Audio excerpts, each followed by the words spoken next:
कल एक सिस्टर का मैसेज आया था, कह रही थी कि वो जो शख्स था मैंने जो उससे शादी की थी वो दाढ़ी देख के की थी और उसकी नमाजें देख के की थी, और तभी वो क्या नमाजें पढ़ता है, अच्छा इवन अभी भी, और टखनों से पाँचों पे रखता है, लेकिन कहती हैं वो मुझे दवाई के लिए भी 1 रुपया नहीं देता, वो मुझे बेसिक खर्चा भी मुझे नहीं देता, और कहता है कि उसने मुझे क्लियरली शादी के पता नहीं कितने 5वें दिन या कुछ दिनों बाद बता दिया कि मैं आपसे शादी आपको क्या खिलाया अपनी फिजिकल नीड्स पूरी करने के लिए लेके आया हूँ, इसके अलावा मेरा कोई मकसद नहीं है, और so don't expect anything else from my side.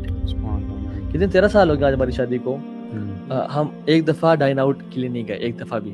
मुझे घर, हाँ ब्रो, ये सेम बंदा है, ये सेम बंदा है। और कहती है कि जब मैं उसकी नमाजें देखती हूँ तो मेरी नमाजें कुछ भी नहीं है उसके सामने। हम जो कहते हैं दीन सिर्फ दाढ़ी नहीं है, दीन is not attire, it is character, दीन is not words, it's actions. इस वजह से लोग यार वैसे मुतनफर भी हो जाते हैं दीनी, मतलब ऐसा कोई शख्स हो ना जो दीनी शआर बड़े उस पे सामने नजर आते हैं और वो फिर इस तरह के एक्शंस में इन्वॉल्व हो, तो लोग अनफॉर्चुनेट बात है, यू नो, शैतान है ना जहनों में हमारे, तो वो इस्लाम को बुरा बना देता है, हालांकि एक्ट को बुरा बनाना चाहिए। करना क्या चाहिए था कि ये बंदे ने दाढ़ी रखी हुई है और करके दिखा रहा है ना, जिस वजह आप प्रॉपर्ली काम में करते हैं, मुझे बड़ा अच्छा एटीट्यूड लगता है कि सब झूठ बोल रहे हैं, हम झूठ नहीं बोलेंगे, ऐसी की तैसी हम कमा के दिखाएंगे हलाल तरीके से। ये नहीं कि दाढ़ियां उतरवा दो और उन जैसे बन जाओ, राइट। तो होना क्या चाहिए था कि ये दाढ़ी रखी सुन्नत को बदनाम कर रहा है और सब काम कर रहा है, I will be a role model कि जो दाढ़ी रखी भी सच बोलेगा।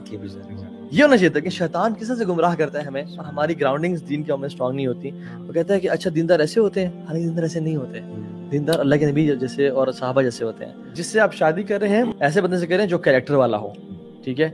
दाढ़ी जैसे इंपॉर्टेंट है, हम इसको नहीं छोड़ सकते। और दीन जो है ना कंप्लीट दीनदार, जिसमें आपका जाहिरी भी है, जिसमें नमाजें भी हैं, but at the same time character भी है। यू कांट पिक वन, इधर और नहीं कर सकते। इवन कुछ लोग सिर्फ ये ना सुन के ना समझे कि सिर्फ character is the only thing, और ना दाढ़ी है ना कुछ और है, ना नमाजें ना कुछ और है। अच्छी बात है, character is good, but the other thing is also very important. Exactly, because जब अल्लाह का डर, खौफ, तकवा दिल में होगा ना, तो इंसान हर इंसान गलती करता है। So once they make a mistake, they'll at least regret it and realize and try to fix it. Important क्या कैरेक्टर कैसा है, कैरेक्टर, और कैरेक्टर जो है ना सामने नहीं आता, he is presenting or she is presenting the best version of themselves।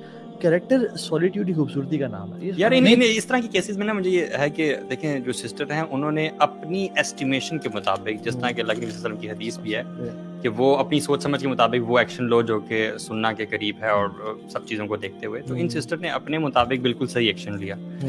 Parent जाहिर को देख के ऐसे शख्स का इंतखाब किया जो कि अल्लाह ताला के लग रहा है एटलीस्ट तकवा के करीब है ना। बिल्कुल ऐसे। वो मैं तो समझता हूं कि ना we shouldn't be naive enough कि हम सिर्फ दाढ़ी देख लें। हम जब शादी कर रहे हैं, ये शादी जब होती है तो आपका भी कांटेक्ट तो होता है ना, किसी रेफरेंस से आप आते हैं, डिफरेंट सीटिंग कर सकते हैं, सीटिंग कर सकते हैं, लेकिन यार कितना हो जाएगा, तो हम मुझे लगता है ब्रो आप ना उन लोगों से रब्ता करें, उन लोगों से इंक्वायर करें जो स्मार्ट खवातीन है ना। मुझे उन्होंने मेरे दोस्तों के बारे में पूछा कि ताबी इतना सी डीलिंग कैसी है, ये स्मोकिंग तो नहीं करता। यार बंदों पे ना देखें, जैसे जब अल्लाह ताला फरमाता है ना कि जो रजाल हैं, जो मर्द हैं, वो कवाम हैं, रिस्पॉन्सिबल हैं।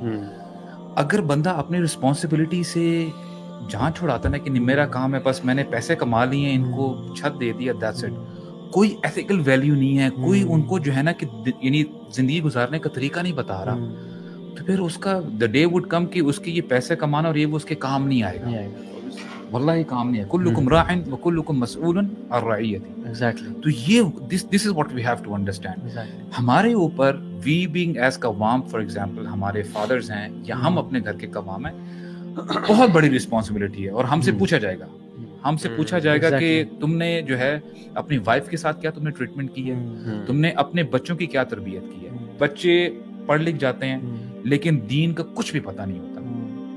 किसकी गलती है? वल्लाही फादर की गलती है, कव्वाम की गलती है। एग्जैक्टली। जितनी आपके पास प्रिविलेजेस है ना, उतनी ये जरूर हमें याद रखना चाहिए हमारी रिस्पॉन्सिबिलिटी भी वैसी ही है। Exactly. So that's what we have to take care of.